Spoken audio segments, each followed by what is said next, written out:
ஜெபிப்போம். நல்ல பிதாவே, உண்மை துதிக்கிறோம் கர்த்தாவே. இதற்குமே தகுதியில்லாத எங்களை உடைய சன்னதியை கூட்டி சேர்த்த தயவுக்காய் உங்கள் ஸ்தோத்திரம் அப்பா. கர்த்தாவே, மட்டும் இந்த குடும்பத்தை நீ நடத்தி வந்த கிருபைக்காய் உங்கள் ஸ்தோத்திரம் கர்த்தாவே. இனிமேலும் நீரே நடத்த போகிற கிருபைக்காக உங்கள் ஸ்தோத்திரம் அப்பா. உங்களுடைய நாமம் மாத்திரம் மகிமைப்படட்டும். நீரே ஆசீர்வதியும். இயேசுவே நாமத்தினால் ஜெபங்கேளும் ஜீவனுள்ள நல்ல பிதாவே, ஆமென். நம்ம லேவியராகமம் 21ஆம் அதிகாரத்தில் பார்த்துட்டு வரோம். லேவியராகமம் 21ஆம் அதிகாரம், அதில் 20ஆம் வசனத்தில் கூனனை பற்றி பார்த்தோம். அடுத்ததாக குள்ளனை பற்றி பார்த்தோம். இப்போ அடுத்து நம்ம பார்க்க போறது என்னவென்றால் பூ விழுந்த கண்ணன். அடுத்து நம்ம பார்க்க போறது பூ விழுந்த கண்ணன். இந்த மனிதன் யார் என்றால் தன்னுடைய கண்களை காத்து கொள்ளாதவன். அதுதான் பூ விழுந்த கண்ணன். இயேசுவை சொந்த இரட்சகராய் ஏற்றுக்கொண்ட நபர்கள் தன்னுடைய கண்களை காத்து கொள்ள வேண்டும். ஏன் காத்து கொள்ளணுமானால் கண்கள்ல பூ விழும். நம்முடைய ஆவி கண்ணுக்குரிய கண்களை நம்ம கடைசி வரைக்கும் காத்து கொள்ள வேண்டும். இந்த ஆவிக்குரிய கண்கள்ல பூ விழக்கூடாது. அப்படி பூ விழுந்துட்டானால் ஆவிக்குரிய தரிசனம் இல்லாதவர்களாய் நம்ம மாறுவோம். ஆவிக்குரிய பார்வை இல்லாதவர்களாய் நாம் மாறுவோம். ஆதலால் இயேசுவை சொந்த இரட்சகராய் ஏற்றுக்கொண்ட ஒவ்வொருவரும் காத்துக்கொள்ள வேண்டியது என்னவென்றால் இந்த கண்ணு. நீங்க உபாகமம் 34ஆம் அதிகாரத்தை எடுங்க. உபாகமம் 34ஆம் அதிகாரம், அதுல 7ஆம் வசனத்தை வாசிங்க. மோசே மரிக்கிற போது, அங்க நல்ல கவனிங்க. மோசே மரிக்கிற போது 120 வயதாயிருந்தான். 120 வயதாயிருந்தான். அவன் கண் இருளடையவும் இல்லை. அப்ப 120 வரை மோசே வாழ்ந்தான். 120 வருஷம் மோசே வாழ்ந்த போதும் அந்த 120 வருஷமும் மோசே அதிகமாய் பாதுகாத்தது தன்னுடைய கண்களை.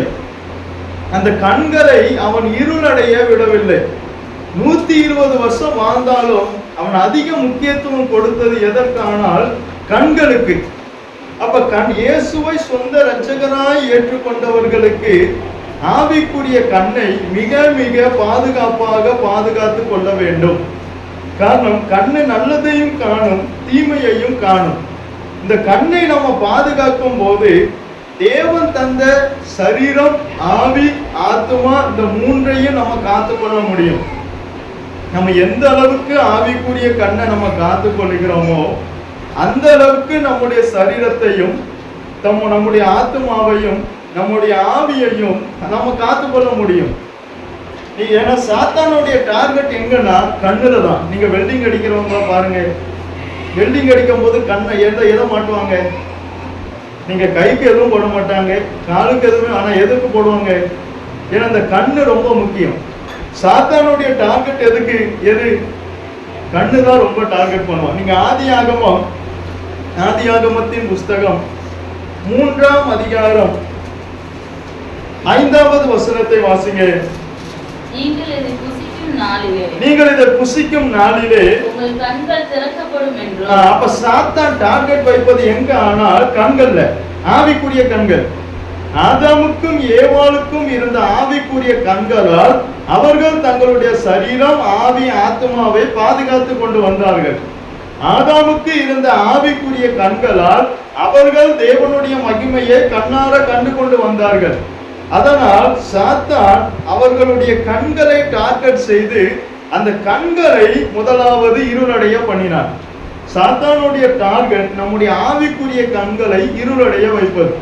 இந்த ஆவிக்குரிய ஜீவியத்தையும் தேவனுடைய ஆலயமாகிய சரீரத்தையும் பாதுகாக்க கண் மிக முக்கியம். கண்கள் இல்லையானால் நம்முடைய ஆவிக்குரிய ஜீவியத்தையும் நம்முடைய தேவனுடைய ஆலயத்தையும் நம்ம பாதுகாக்க முடியாது. கண்ணுடைய வெளிச்சம் போய்விட்டால் சரீரம், ஆவி, ஆத்மா இந்த மூன்றும் கெட்டு போகும்.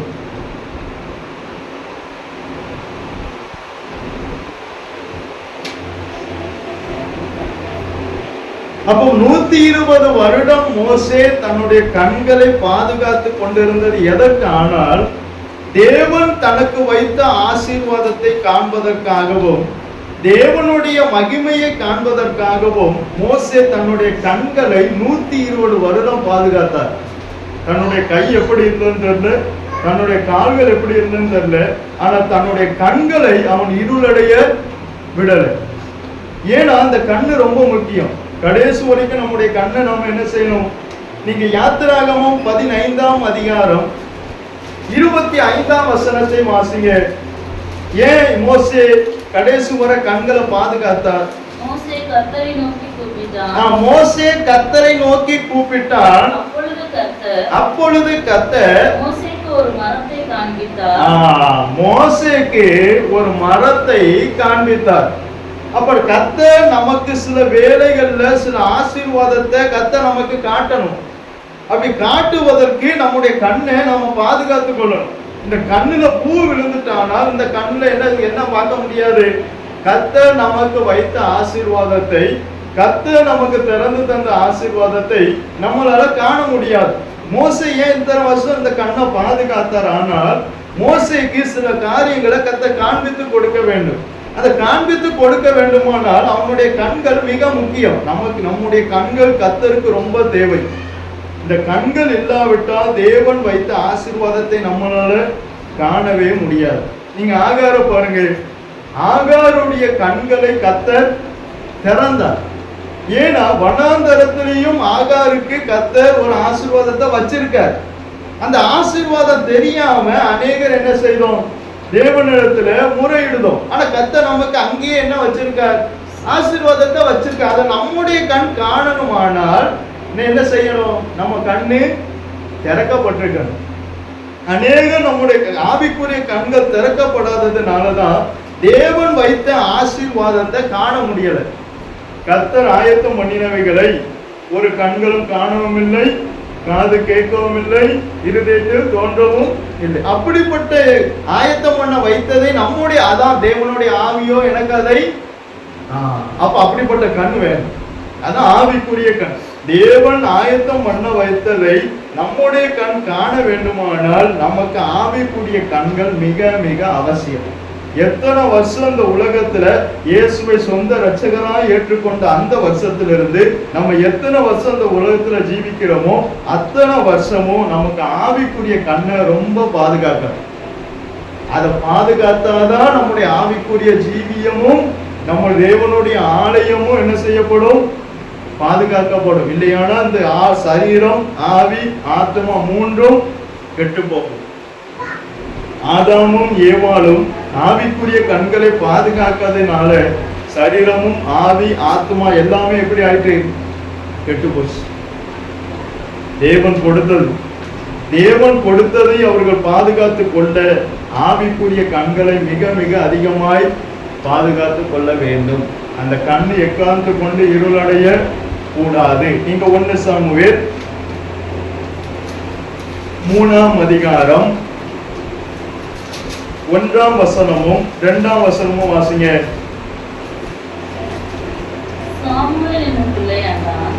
சாமுவேல் என்னும் பிள்ளையாண்டான் ஏலிக்கு முன்பாக கர்த்தருக்கு பணிவிடை செய்து கொண்டிருந்தான். அந்நாட்களிலே கர்த்தருடைய வசனம் அபூர்வமாய் இருந்தது, பிரத்யட்சமான தரிசனம் இருந்ததில்லை. இந்த ரெண்டுமே இல்லையா? ஏன்னா ஏலி ஆசாரி, தேவனுடைய ஆசாரியர். ஆனா இவர் காலத்துல தரிசனம் இல்ல, கர்த்தருடைய வசனமும் கேட்கப்படல. காரணம் என்னன்னா இவர் கர்த்தர் தனக்கு கொடுத்த வருஷத்துல இவர் தன்னுடைய கண்ணை பாதுகாக்கல.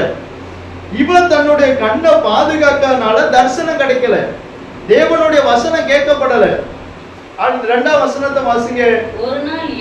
ஒரு நாள் ஏலி தன்னுடைய ஸ்தானத்திலே படுத்துக் கொண்டிருந்தான். அவன் பார்க்க கூடாதபடிக்கு அவனுடைய கண்கள் இருளடைந்திருந்தது. அவனுடைய கண் இருளடைந்தது. அதனால்தான் தரிசனமும் இல்லை, தேவனுடைய வசனமும் இல்லை. கண்டிப்பா தேவனை சொந்த இரட்சகராய் ஏற்றுக்கொண்டவர்களுக்கு தரிசனமும் வேணும், தேவனுடைய வசனமும் இருக்கணும். அந்த ரெண்டும் ஐக்கியம் இருக்கணும். ஆனா அந்த தேசத்துக்கே அந்த ஐக்கியம் போயிடுச்சு. காரணம் ஏலி ஆசானுடைய கண்கள் இருளடைச்சு. கண்கள் இருளடைஞ்சனால தேசத்துக்கே கர்த்தர் என்ன செய்ய முடியல, தரிசனம் கொடுக்க முடியல, தேவ வசனத்தை வெளிப்படுத்த முடியல. அப்ப நம்முடைய கண் எந்த அளவுக்கு முக்கியம். அதனால யோபு சொன்னார், எந்த நஷ்டத்திலும் தன்னுடைய கண்ணை என்ன செய்யல, அவர் நஷ்டப்படுத்தல. இந்த உலகத்துல பண நஷ்டம் வரலாம், பொருளாதார நஷ்டம் வரலாம், எந்த நஷ்டம்னாலும் வரலாம். ஆனா எந்த நஷ்டம் வரக்கூடாது, ஆவிக்குரிய கண்ணை நஷ்டப்படுத்தவே கூடாது. எது போனாலும் அதை அவர் காத்து கொண்டார். அதான் ரொம்ப முக்கியம். நான் என் மீட்பர் உயிரோடு இருக்கிறார், நான் அவரை பார்ப்பேன், அந்நிய கண்கள் அல்ல, என் சொந்த கண் அவரை. அப்ப கடைசி வரைக்கும் அந்த கண்ணை பாதுகாத்தாரு. எவ்வளவு கஷ்டம் வந்தது அவருக்கு, எவ்வளவு நஷ்டம் வந்தது, அத்தனை நஷ்டத்திலும் தன்னுடைய கண்ணை அவர் என்ன செஞ்சிருக்கார், பாதுகாத்தார். ஏன்னா இந்த கண் ஒரு நாள் அவரை காணும். அது வரைக்கும் இந்த கண் இருளடைய கூடாது. ஏலியாசாரி மரிக்கும் போது யாரை பார்க்கல, தேவனுடைய மகிமையும் பார்க்கல, தேவனுடைய பெட்டியையும் அவர் பார்க்கல. தேவனுடைய பெட்டி தன்னை விட்டு போனதே அவருக்கு தெரியல. நம்ம கூட கர்த்தர் பிரசன்னம் இருக்கா இல்லையான்னு நமக்கே தெரியணும். ஆனால் ஆவிக்குரிய கண்கள் நமக்கு வேணும். நமக்கு இருந்தாதான் தேவன் நம்மோடு கூட இருக்கிறாரா, தேவ பிரசன்னம் நம்ம நடத்துதா, ஆவியான நம்ம நடத்துதாரா நமக்கு தெரியும். அந்த கண்கள் மிக மிக முக்கியம். இந்த உலகத்துல எதுனாலும் நஷ்டமாகட்டும், எது நம்மளை விட்டு போனாலும் கண்ணு போகக்கூடாது. இந்த கண்ணை கர்த்தர் இயேசு சொந்த ரட்சகனா ஏற்றுக்கொள்ளும் போது திறந்துட்டு அந்த கண்கள் என்ன செய்யக்கூடாது, இருள் அடைய, அதுல பூ விழவே கூடாது. இந்த மனிதன் தன்னுடைய கண்கள்ல பூவை விழ வச்சுட்டான். பூ விழுந்த கண்ணனா மாறினால இவனால தேவனுடைய அப்பத்தை செலுத்த அவனால சேர முடியல, தகன பலியை செலுத்த அவனால சேர முடியல, தேவனுடைய அப்பத்தை கொடுக்க அவனால சேர முடியல. காரணம் கண்ணுல என்ன விழுந்துட்டு, பூ. இந்த கண்ணு ரொம்ப முக்கியம். நீங்க வெளிப்படுத்த விசேஷம் கடைசி முடிச்சுவோம். வெளிப்படுத்த விசேஷம் 3ஆம் அதிகாரம் 18ஆம் வசனத்தை வாசிங்க. நான் நீ ஐஸ்வர்யவானாகும்படிக்கு நெருப்பிலே புடமிடப்பட்ட பொன்னையும் உன் நிர்வாணமாகிய அவலட்சணம் தோன்றாதபடிக்கு நீ உடுத்திக் கொள்வதற்கு வெண் வஸ்திரங்களையும் என்னிடத்திலே வாங்கிக் கொள்ளவும், நீ பார்வை அடையும்படிக்கு உன் கண்களுக்கு கலிக்கம் போடவும். அந்த சபைக்கு கர்த்தர் கலிக்கம் போட சொன்னார். ஏன் இந்த சபைக்கு கலிக்கம் போட சொன்னார்? ஆனால் கண்கள் இருக்கு, ஆவிக்குரிய கண்கள் திறக்கப்பட வேண்டும் என்று சொன்னார். ஆனால் இந்த சபை எப்படி இருக்கிறது என்பதை 17ஆம் வசனத்தை சொல்றார் பாருங்க. நீ நிர்பாக்கியம் உள்ளவனும் பரிதபிக்கப்படத்தக்கவனும் தரித்திரனும் குருடனும் நிர்வாணியமாய் இருக்கிறதை அறியாமல். அப்ப டோட்டலா டேமேஜ் இருக்கு. நிர்பாக்கியம், தரித்திரம், இப்படி டோட்டலா டேமேஜ் ஆன சபையை, இந்த டேமேஜே தெரியாத அளவுக்கு அந்த சபையினுடைய கண்கள் இருளடைந்து போயிருக்கு. அதனால்தான் இந்த சபைக்கு கர்த்தர் சொல்றார், நீங்கள் கலிக்கம் போட வேண்டும், ஆவிக்குரிய கண்கள் திறக்கப்பட வேண்டும். அப்படி திறக்கப்பட்டாதான் நாம எந்த நிலைமையில இருக்கிறோம் என்பது நமக்கு தெரியும். இல்லையானால் நாம எந்த நிலைமையில இருக்கிறோம் என்பது நமக்கே தெரியாது.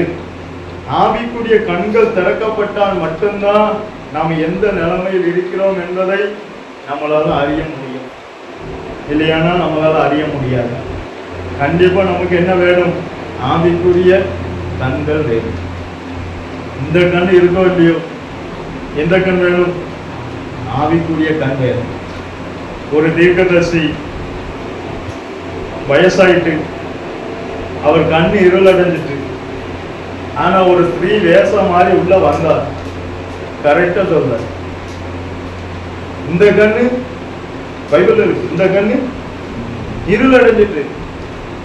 ராஜா சொல்லி விடுதார், நீ வேஷம் மாதிரி போ, ராஜ ஸ்திரியா போகாத, நீ வேஷம் மாதிரி போ. அவர் உனக்கு என்ன செய்வார்? தீர்க்க தரிசனம் சொல்லுவார்னு அவர் அனுப்பி விடுதார். இவருடைய வீட்டு வாசல்ல வந்தார், சத்தத்தை கேட்டார், கிளீனா சொல்லிட்டார். அப்ப எந்த கண்ணு இல்லை, இந்த கண் அவருக்கு மங்கிட்டு, ஆனா இந்த கண் அப்படிப்பட்டவர்களா நம்ம இருக்கிறோம். வேதத்துல அப்படி ஒரு தீர்க்கதரிசி இருந்தார், வயசாயிடுச்சு, கிழவனா இருந்தார். ஆனாலும் தன்னுடைய கண்ணை அவர் என்ன செஞ்சார்? ஈசாக்கும் அதான், என் கண் மங்கலாயிடுச்சு, என் கிட்ட வாங்க. ஆனா ஆவிக்குரிய கண் மங்களா. நீங்க நல்ல ஆவிக்குரியவங்களை பாருங்க, கடைசி வரைக்கும் அவங்களுடைய கண்ணை பாதுகாத்து கொண்டிருப்பாங்க. அதுக்காக எந்த நஷ்டத்தையும் சகிச்சிருப்பாங்க. எந்த நஷ்டமும் போனாலும் பரவாயில்ல இருந்திருப்பாங்க. நீங்க பைபிளை நல்லா படிச்சு பாருங்க, அவங்களுடைய கண்ணை அதிகமா பாதுகாத்துருப்பாங்க. ஏன்? அந்த கண்ணை அவங்க பாதுகாத்தனால்தான் யார் ஆசீர்வாதிக்க முடிஞ்சது? யாக்கோபையும். யாருக்கு என்ன ஆசீர்வாதத்தை கொடுக்கணும் என்பதை கண்கள் திறக்கப்பட்டவனுக்கு தான் தெரியும். ஏன்னா அவனுக்கு என்ன ஆசீர்வாதம் வச்சிருக்கார், இவனுக்கு என்ன ஆசீர்வாதம் வச்சிருக்கிறார் என்பதை கண்கள் திறக்கப்பட்டவனுக்கு தான் தெரிஞ்சது. எப்ராயிம் மனாசே மேல யாக்கோபு கையை மாத்தி வைக்கார். யோசேப்பு சொல்றார், அப்பா நீங்க என்ன செய்தீங்க? யாக்கோபு என்ன சொல்ற, அது எனக்கு வயசாயிட்டு, கண்ணு மங்கள். யோசேப்புக்கு கண்ணு நல்லா தெரியுது, ஆனா யாக்கோபு சொல்ற அது எனக்கு தெரியும். ஏன்னா கண்ணு திறக்கப்பட்டு, கண் திறக்கப்பட்டவர்கள் தான் தேவன் என்ன ஆசீர்வாதத்தை வைத்திருக்கிறார் என்பது தெரியும். நம்முடைய பிள்ளைகளுக்கோ நம்முடைய பேர பிள்ளைகளுக்கோ என்ன ஆசீர்வாதத்தை வச்சிருக்கிறார் என்பது தெரியும். அதுக்கு கண்ணு திறக்கப்படும். இந்த ஆவிக்குரிய கண் மட்டும் மங்கவே கூடாது, இருளடைய கூடாது, பூ விழக்கூடாது. பூ விழுந்துட்டுனா ரொம்ப டேமேஜ் ஆகிடும். கண்ணில் என்ன ஏதோ எந்த கண்ணை பாதுகாத்து கொள்ளணும். நீங்க அதான் வெல்டிங்காரங்களா சொன்னேன், வெல்டிங் அடிக்கும் போது அவங்க மற்ற நேரம் போடுவாங்களா? ஆனா வெல்டிங் அடிக்கும் போது கரெக்டா கண்ணாடி போடுவாங்க. கைக்கு எதுவும் போட மாட்டாங்க, காலுக்கு எதுவும் போட மாட்டாங்க, முகத்துக்கு கூட எதுவும், ஆனா கண்ணுக்கு போடுவாங்க. இந்த கண்ணு ரொம்ப, இந்த கண், உன் கண் வெளிச்சமா இருந்தால் உன் சரீரம் முழுவதும், உன் கண் இருளாயிட்டால் உன் சரீரம் முழுவதும். இந்த கண்ணு வெளிச்சமா இருக்கு, அதுக்குதான் இந்த கண்ணை பாதுகாத்து. இந்த கண்ணு இருளாயிட்டா டோட்டல் சரீரமும் இருள். ஜெபிப்போம். நல்ல பிதாவே, உம்மை துதிக்கிறோம் கர்த்தாவே. எதற்குமே தகுதி இல்லாத எங்களை உங்களுடைய சன்னிதியை கூட்டி சேர்த்த தயவுக்காய் உங்கள் ஸ்தோத்திரம் அப்பா. கர்த்தாவே, நீர் எனக்கு கொடுத்த வார்த்தையை நான் அவர்களுக்கு அப்படியே கொடுத்தேன் அப்பா.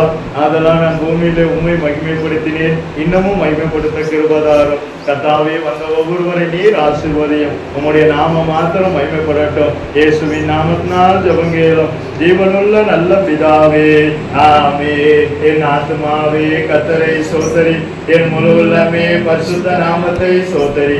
என் ஆத்துமாவே கர்த்தரை ஸ்தோத்திரி, கர்த்தர் செய்த சகல உபகாரங்களையும் மறவாதே.